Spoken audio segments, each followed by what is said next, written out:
Indeks harga saham gabungan, atau IHSG hari ini, berpotensi menguat kembali setelah ditutup, turun 0,58% ke level ke-8.884,72 pada perdagangan kemarin.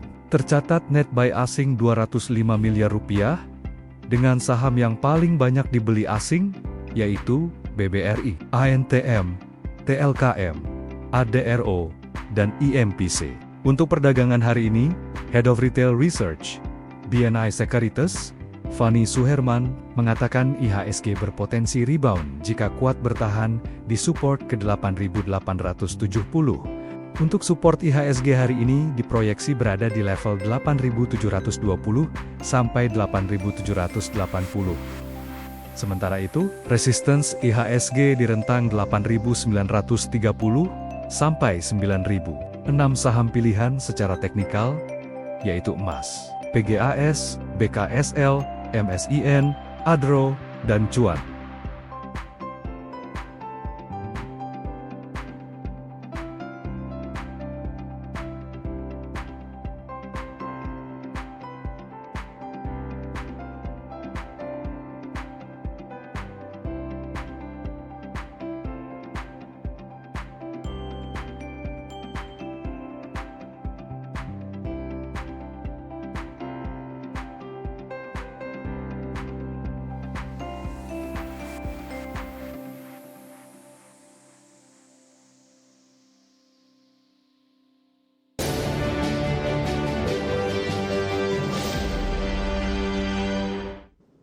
Terima kasih untuk yang masih bergabung bersama dengan kami, dan sebelum kita lanjutkan perbincangan pemirsa, kita akan coba lihat terlebih dahulu 4 saham pilihan yang direkomendasikan, dan lagi-lagi keputusan investasi tetap ada di tangan pemirsa IDX Channel. Dapat Anda saksikan grafis di layar televisi Anda pemirsa, 4 saham pilihan yang direkomendasikan. Yang pertama datang dari properti, ada ASRI direkomendasikan buy on weakness, supportnya di 165, resisten hingga ke 220. Energi ada Medco, buy on weakness 1400 hingga ke 1620. Listed kemudian update kita hari ini. SMRA juga masih dari properti, buy on weakness 400 hingga 440. ADI juga buy on weakness 6900 hingga ke 7800. ASRI maksud kami, Medco, SMRA, dan ADI. Dan lagi-lagi keputusan investasi tetap ada di tangan pemirsa IDX Channel. Baik Pak Halim, kita lanjutkan kembali Pak. Lebih cenderung mengalami penguatan signifikan. Tapi yang menjadi fokus investor juga ini, Pak Halim, justru saham-saham properti yang bukan big cap ini, yang lajunya cukup kencang. Analisis Anda? Nah, saham properti ini lebih ke arah teknikal ya, setelah terkonsolidasi cukup lama. Kalau orang teknikal bilangnya flat disk breakout ya, jadi udah konsolidasi lama, breakout, seperti ada tanda-tanda mau rally lagi. Nah, itu kita nggak tahu rally-nya alasannya apa, mungkin bisa jadi karena ada pengurangan PPN yang dilanjutkan ya, PPN yang dihapus yang dilanjutkan lagi. Jadi kita lihat aja sentimennya gimana. Overall technical masih uptrend semua. Setelah konsolidasi cukup lama, breakout ini mulai uptrend. Ya, kita tinggal lihat rally-nya sampai seberapa. Langsung saja kita ke ASRI Pak, buy on weakness. Ya, ASRI buy on weakness di kisaran, kalau sekarang mungkin di kisaran ASRI di kisaran 180 sampai 185 ya. Sekarang 177 ya. Ya 185. Stop loss-nya kalau dia break 165 ke bawah, targetnya sekitar 220-an. Baik, 220 sampai kapan Pak? Kenapa? 220 targetnya sekitar 220-an ya. Iya. 220. Target waktu untuk mencapai level tersebut. Oh, target waktunya. Nah, ini yang kita nggak tahu ya. Ini kan baru konsolidasinya, baru breakout ya. Ya mungkin sekitar 2-3 bulanan ya, sambil laporan keuangan Q1-nya gimana. Baik. Dari ASRI kita beralih ke sampel yang kedua Pak. Ada Medco. Sempat tertekan ya setelah indeks harga saham gabungan mengalami koreksi cukup dalam. Di jelang penutupan langsung mengalami penguatan signifikan kembali 15.30, namun penguatannya lebih ke arah terpangkas. Analisis Anda untuk Medco? Medco ini menguat karena kepemilikan dia di Aman ya. Aman kan smelternya mulai jalan lagi ya. Smelternya mulai jalan lagi, diperkirakan earningnya akan membaik tahun ini. Nah, Medco ini kan ada kepemilikan saham di Aman. Kemungkinan besar akan terangkat juga. Secara tren juga masih bagus. Kalau mau masuk itu bisa kisaran di bawah 1.500 ya, dekat-dekat 1.500, stop loss-nya di bawah 1.400. Targetnya ini target terdekat ini rally-nya mungkin sekitar 1.650 sampai 17.40. Baik, penutupan hari ini masih di 15.30, menguat di 3,03%.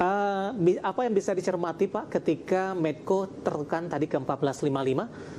Sama posisi indeks harga saham gabungan, kemudian langsung berbalik mengalami penguatan ini, meskipun di penutupan sesi kedua penguatannya lebih ke arah terbatas.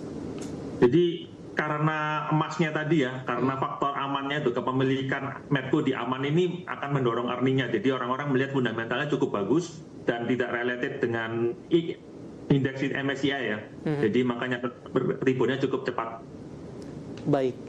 Dari Medco kita beralih ke saham pilihan yang ketiga Pak, masih dari properti ada SMRA, berbalik melemah penutupan hari ini di 1. Sumarekon sama secara teknikal, saham-saham properti ini kan flat breakout ya, tapi ini closingnya kurang bagus. Kalau kita kan closingnya kurang bagus, mungkin bisa buy on weakness-nya di sekitar 390 ya, 390 sampai 400 ya buy on weakness-nya. Nanti stop loss-nya di bawah di 380. 380 Pak?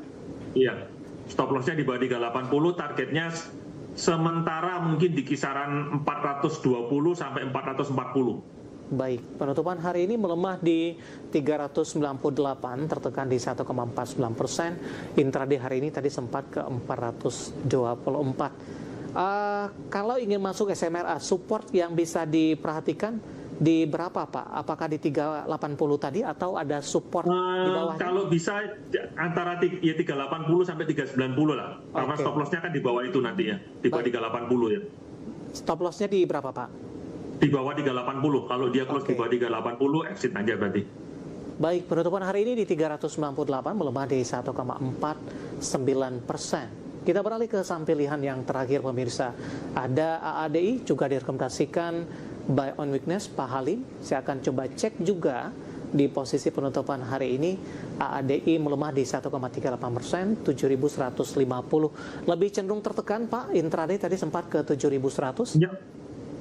Kan tempo hari itu sempat rally ya, dari setelah dia terkoreksi itu mulai dia pullback sampai 7.500 ya. Nah sekarang ini pullback dengan low volume, ini menarik untuk re-entry sih. Untuk apalagi valuasi saham-saham batu bara yang lain juga rally gitu loh. Nah AD ini kan yang paling murah, bisa dicermati deh di level segini.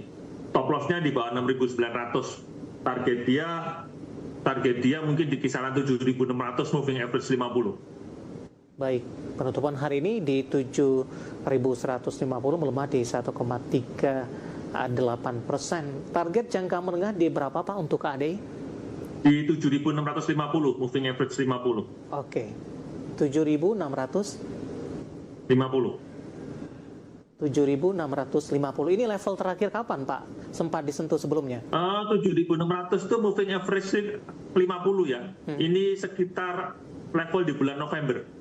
2025? November 2025. Oke.